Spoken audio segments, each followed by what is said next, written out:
आज के इस महत्वपूर्ण कार्यक्रम में उपस्थित कर्नाटका के गवर्नर श्री, मुख्यमंत्री श्री,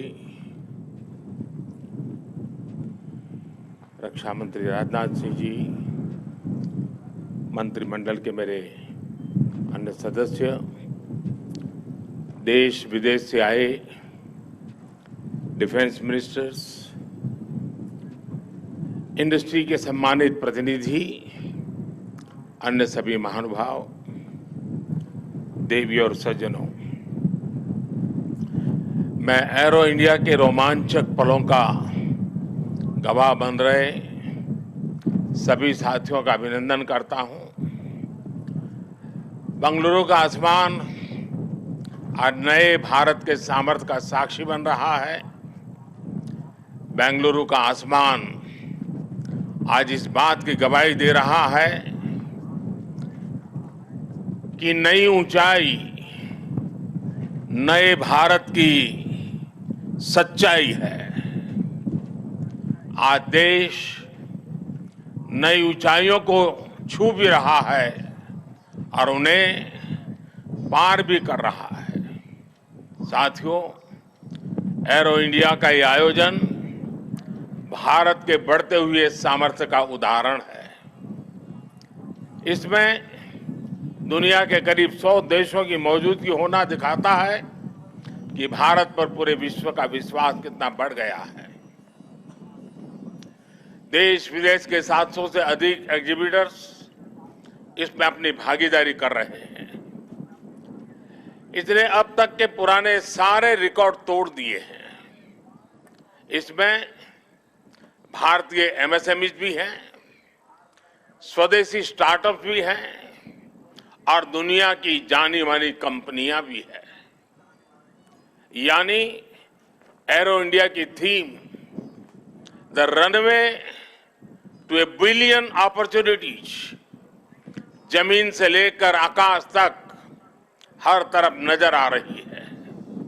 मेरी कामना है आत्मनिर्भर होते भारत की ये ताकत ऐसे ही बढ़ती रहे। साथियों, यहां एरो इंडिया के साथ ही डिफेंस मिनिस्टर्स कॉन्क्लेव और सीईओज राउंड टेबल इसका भी आयोजन किया जा रहा है। दुनिया के विभिन्न देशों की सहभागिता, सीईओज की ये सक्रिय भागीदारी एरो इंडिया के ग्लोबल पोटेंशियल को और बढ़ाने में मदद करेगी। ये मित्र देशों के साथ भारत की विश्वसनीय भागीदारी को आगे ले जाने का भी एक माध्यम बनेगा। मैं इन सभी इनिशिएटिव्स के लिए डिफेंस मिनिस्ट्री और इंडस्ट्री के साथियों का अभिनंदन करता हूं। साथियों, एरो इंडिया एक और वजह से बहुत खास है। ये कर्नाटका जैसे भारत के टेक्नोलॉजी और टेक्नोलॉजी की दुनिया में जिसकी महारत है, एडवांस है, ऐसे राज्य कर्नाटका में हो रहा है। इससे एरोस्पेस और डिफेंस में नए अवसर पैदा होंगे। इससे कर्नाटका के युवाओं के लिए नई संभावनाएं खुलेगी। मैं कर्नाटका के युवाओं से भी आह्वान करता हूं, टेक्नोलॉजी को फील्ड में आपको जो महारत हासिल है उसे रक्षा क्षेत्र में देश की ताकत बनाइए। आप इन अवसरों से ज्यादा जुड़ेंगे तो डिफेंस में नए इनोवेशंस का रास्ता खुलेगा। साथियों, जब कोई देश नई सोच, नई अप्रोच के साथ आगे बढ़ता है तो उसकी व्यवस्थाएं भी नई सोच के हिसाब से ढलने लगती है। एरो इंडिया का ये आयोजन आज नए भारत की नई अप्रोच को भी रिफ्लेक्ट करता है। एक समय था जब इसे केवल एक शो या एक प्रकार से सेल्फ टू इंडिया की एक विंडो भर माना जाता था। बीते वर्षों में देश ने इस परसेप्शन को भी बदला है।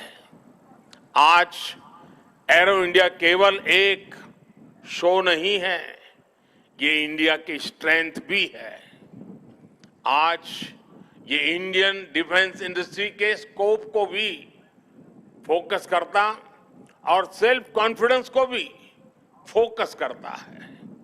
ऐसा इसलिए क्योंकि आज दुनिया की डिफेंस कंपनियों के लिए भारत केवल एक मार्केट ही नहीं है, भारत आज एक पोटेंशियल डिफेंस पार्टनर भी है। ये पार्टनरशिप उन देशों के साथ भी है जो डिफेंस सेक्टर में काफी आगे हैं, जो देश अपनी रक्षा जरूरतों के लिए एक भरोसेमंद साथी तलाश रहे हैं। भारत उनके लिए भी एक बेहतर पार्टनर बनकर आज उभर रहा है।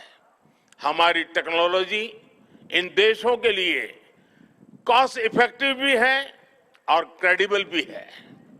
हमारे यहाँ बेस्ट इनोवेशन भी मिलेगा और ऑनेस्ट इंटेंट भी आपके सामने मौजूद है। साथियों, हमारे यहाँ कहा जाता है प्रत्यक्षम किम प्रमाणम, अर्थात प्रत्यक्ष को प्रमाण की आवश्यकता नहीं होती। आज भारत की संभावनाओं का, भारत के सामर्थ्य का प्रमाण हमारी सफलताएं दे रही है। आज आकाश में गर्जना करते Tejas fighter planes make in India के सामर्थ्य का प्रमाण है। आज हिंद महासागर में मुस्तैद aircraft carrier INS Vikrant make in India के विस्तार का प्रमाण है। गुजरात के बड़ौदा में C-295 की मैन्युफैक्चरिंग फैसिलिटी हो या तुमकुर में HAL के हेलीकॉप्टर यूनिट हो, ये आत्मनिर्भर भारत का वो बढ़ता सामर्थ्य है जिसने भारत के साथ साथ विश्व के लिए नए विकल्प और बेहतर अवसर जुड़े हैं।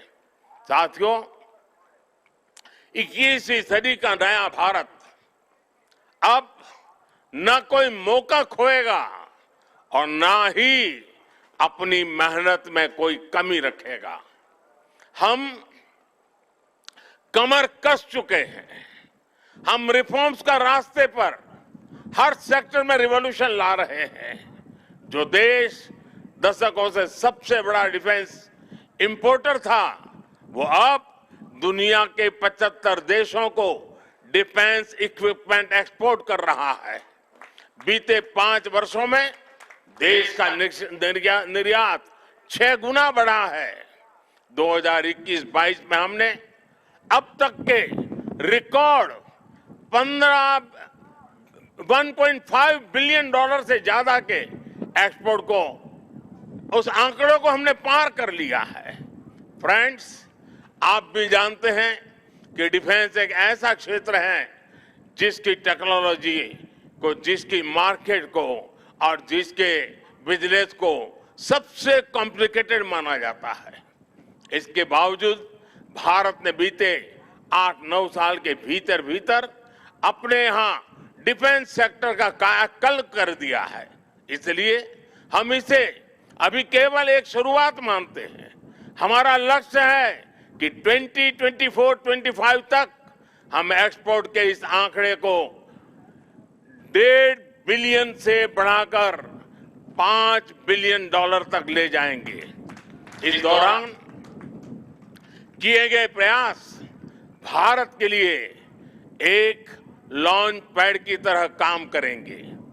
अब यहां से भारत दुनिया के सबसे बड़ा डिफेंस मैन्युफैक्चरिंग देशों में शामिल होने के लिए तेजी से कदम बढ़ाएगा और इसमें हमारे प्राइवेट सेक्टर और इन्वेस्टर्स की महत्वपूर्ण भूमिका रहने वाली है। आज मैं भारत के प्राइवेट सेक्टर से आह्वान करूंगा कि ज्यादा से ज्यादा भारत के डिफेंस सेक्टर में इन्वेस्ट करें। भारत में डिफेंस सेक्टर में आपका हर इन्वेस्टमेंट भारत के अलावा दुनिया के अनेक देशों में एक प्रकार से आपका व्यापार कारोबार के नए रास्ते बनाएगा। नई संभावनाएं, नए अवसर सामने हैं। भारत का प्राइवेट सेक्टर को इस समय को जाने नहीं देना चाहिए। साथियों, अमृत काल का भारत एक फाइटर पायलट की तरह आगे बढ़ रहा है। एक ऐसा देश जिससे ऊंचाइयां छूने से डर नहीं लगता, जो सबसे ऊंची उड़ान भरने के लिए उत्साहित है। आज का भारत तेज सोचता है, दूर की सोचता है और तुरंत फैसले लेता है। ठीक वैसे ही जैसे आकाश से उड़ान भरने वाला एक फाइटर पायलट करता है। और सबसे महत्वपूर्ण बात, भारत की रफ्तार चाहे जितनी तेज हो, चाहे वो कितनी भी ऊंचाई पर क्यों न हो, वो हमेशा अपनी जड़ों से जुड़ा रहता है। उसे हमेशा ग्राउंड सिचुएशन की जानकारी रहती है। यही तो हमारे पायलट भी करते हैं। एरो इंडिया की गगनभेदी गर्जना में भी भारत के रिफॉर्म, परफॉर्म और ट्रांसपोर्ट की गूंज है। आज भारत में जैसी निर्णायक सरकार है, जैसी स्थायी नीतियां हैं, नीतियों में जैसी साफ नीयत है, वो अभूतपूर्व है। हर इन्वेस्टर को भारत में बने इस सपोर्टिव माहौल का खूब लाभ उठाना चाहिए। आप भी देख रहे हैं कि ईज ऑफ डूइंग बिजनेस की दिशा में भारत में किए गए रिफॉर्म की चर्चा आज पूरी दुनिया में हो रही है। हमने ग्लोबल इन्वेस्टमेंट और इंडियन इनोवेशन के अनुकूल माहौल बनाने के लिए हमने कई कदम उठाए हैं। भारत के डिफेंस सेक्टर में फॉरेन डायरेक्ट इन्वेस्टमेंट को मंजूरी देने के नियमों को आसान बनाया गया है। अब कई सेक्टर में एफडीआई को ऑटोमेटिक रूट से मंजूरी मिली है। हमने उद्योगों को लाइसेंस देने की प्रक्रिया को सरल बनाया है, उसकी वैलिडिटी बढ़ाई है, ताकि उन्हें एक ही प्रोसेस को बार बार न दोहराना पड़े। अभी 10-12 दिन पहले भारत का जो बजट आया है, उसमें मैन्युफैक्चरिंग कंपनियों को मिलने वाले टैक्स बेनिफिट को भी बढ़ाया गया है। इसका फायदा डिफेंस सेक्टर से जुड़ी कंपनियों को भी होने वाला है। साथियों, जहां डिमांड भी हो, कैपेबिलिटी भी हो और एक्सपीरियंस भी हो, नेचुरल प्रिंसिपल कहता है कि वहां इंडस्ट्री दिनों दिन और आगे बढ़ेगी। मैं आपको भरोसा दिलाता हूं कि भारत में डिफेंस सेक्टर को मजबूती देने का सिलसिला आगे और भी तेज गति से बढ़ेगा। हमें साथ मिलकर इस दिशा में आगे बढ़ना है। मुझे विश्वास है आने वाले समय में हम एरो इंडिया के और भी भव्य और शानदार आयोजन के गवाह बनेंगे। इसी के साथ आप सभी का एक बार फिर बहुत बहुत धन्यवाद करता हूं और आप सबको अनेक अनेक शुभकामनाएं देता हूं। भारत माता की जय।